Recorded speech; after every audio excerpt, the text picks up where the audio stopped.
selamat pagi pemirsa. Berita Padang hadir kembali hari ini bersama saya Adini dan sejumlah informasi telah kami siapkan untuk Anda. Berikut selengkapnya.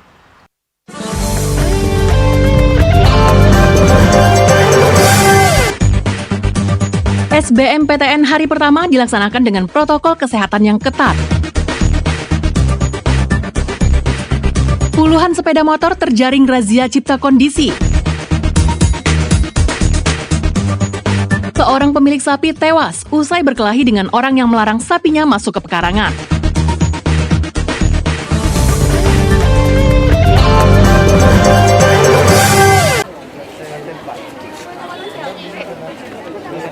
Ribuan calon mahasiswa mengikuti seleksi bersama masuk perguruan tinggi negeri di kampus Universitas Negeri Padang Minggu pagi.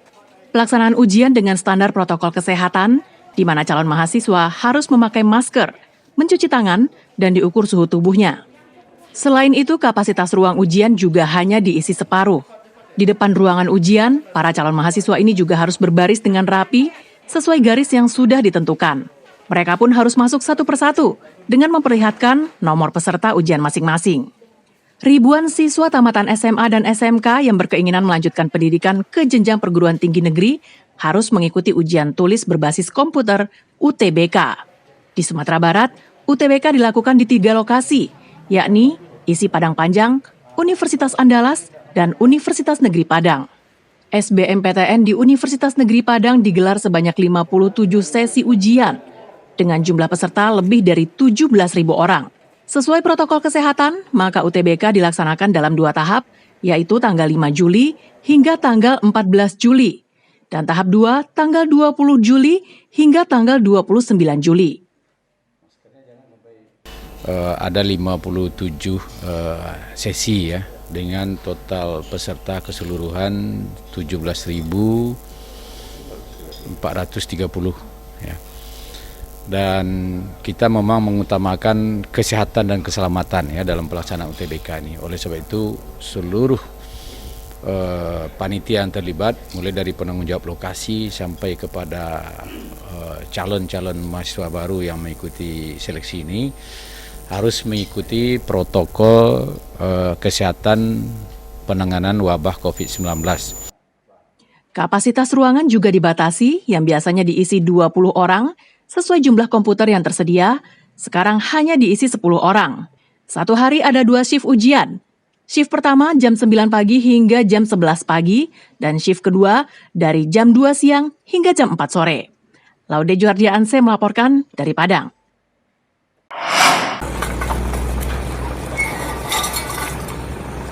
Puluhan kendaraan roda 2 Sabtu malam terjaring operasi cipta kondisi yang dilaksanakan oleh jajaran Polsek Lubuk Begalung di ruas Jalan Bypass Teluk Bayur Padang. Umumnya kendaraan yang terjaring tak mempunyai surat-surat lengkap. Saat razia yang dilakukan pada Minggu dini hari itu, petugas sengaja menyasar kendaraan roda 2 dan mobil bak terbuka karena kendaraan tersebut rawan digunakan untuk kegiatan kriminal. Namun pelaksanaan razia tak dilakukan petugas dengan kaku. Bagi pengendara yang tak membawa surat-surat, petugas mengizinkan yang bersangkutan untuk menjemput surat kendaraannya ke rumah dan memperlihatkan surat tersebut kepada petugas. Jika suratnya lengkap, maka petugas akan melepaskannya. Begitu juga halnya dengan kendaraan roda 2 yang menggunakan knalpot untuk balap, petugas akan membuka knalpot tersebut dan menyuruh pemiliknya untuk menggunakan knalpot standar. Namun demikian, beberapa pengendara sepeda motor berhasil mengelak dalam razia tersebut.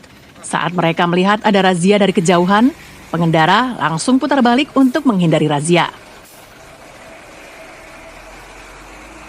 Sasaran kita yaitu R2, ya, kendaraan roda 2. Kita antisipasi barang bukti curanmor. Itu yang kita targetkan selain daripada pelanggaran lalu lintas. Kemudian juga roda 4 yang menjadi sasaran yaitu mobil pick up, jenis pick up ya, seperti L300 ataupun carry, yang mana kendaraan roda 2 dan kendaraan roda 4 tersebut itu kerap menjadi sasaran dari pelaku kejahatan curanmor. Untuk saat ini yang sudah kita amankan ada 20 unit, sekitar 20 unit kendaraan bermotor yang ada surat-suratnya, langsung kita terapkan tilang Namun yang tidak ada kelengkapan surat-surat atas kendaraannya, kita imbau untuk kembali membawa STNK dan BPKB. Dalam razia yang digelar sepanjang Sabtu malam hingga Minggu dini hari, 20 kendaraan roda 2 berhasil diamankan oleh petugas Polsek Lubuk Begalung. Kendaraan-kendaraan tersebut ditahan dan pemiliknya diberikan surat bukti pelanggaran yang akan digunakan untuk mengikuti persidangan di Pengadilan Negeri Padang. Alfi melaporkan dari Padang.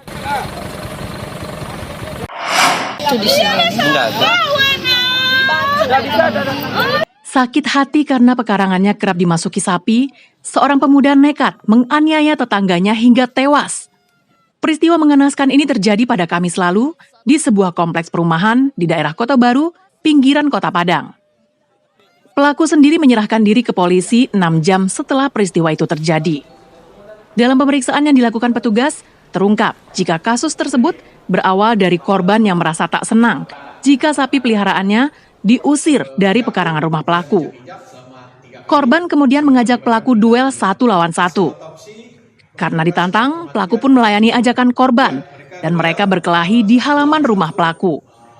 Dalam perkelahian itu, pelaku memukul bagian belakang kepala korban yang menyebabkan korban terjatuh dan menginjak korban sebanyak 2 kali. Melihat korban tak berdaya, pelaku pun pergi ke tempat kerjanya. Udah telepon. Berarti setelah yang terpukul itu dia ketaparannya gitu ya, nggak tahu dia meninggal. Dia sadar. Sadar ya? Ya, lantaran mau pergi kerja, ada saksi, pergilah kerja dulu, nanti bapak urus.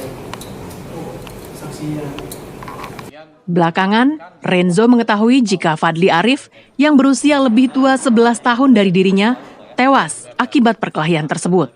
Renzo pun menyerahkan diri ke Polsek Pau. Motifnya menyangkut masalah sapi korban selalu masuk ke pekarangan ataupun ke kebun milik daripada tersangka. Berangkat dari hal tersebut, tersangka merasa tidak senang, kemudian berkelahi dan mengajak duel, sehingga dipukul korban 1 kali, kemudian terjatuh dan diinjak 2 kali. Setelah itu korban tersangka meninggalkan korban, sehingga hasil daripada visum menunjukkan korban meninggal karena pukulan benda tumpul dan pendarahan di dalam otak. Atas perbuatannya, pelaku dijerat dengan pasal 338 dan pasal 351 KUHP dengan ancaman hukuman penjara seumur hidup. Dari Padang, Alfi melaporkan.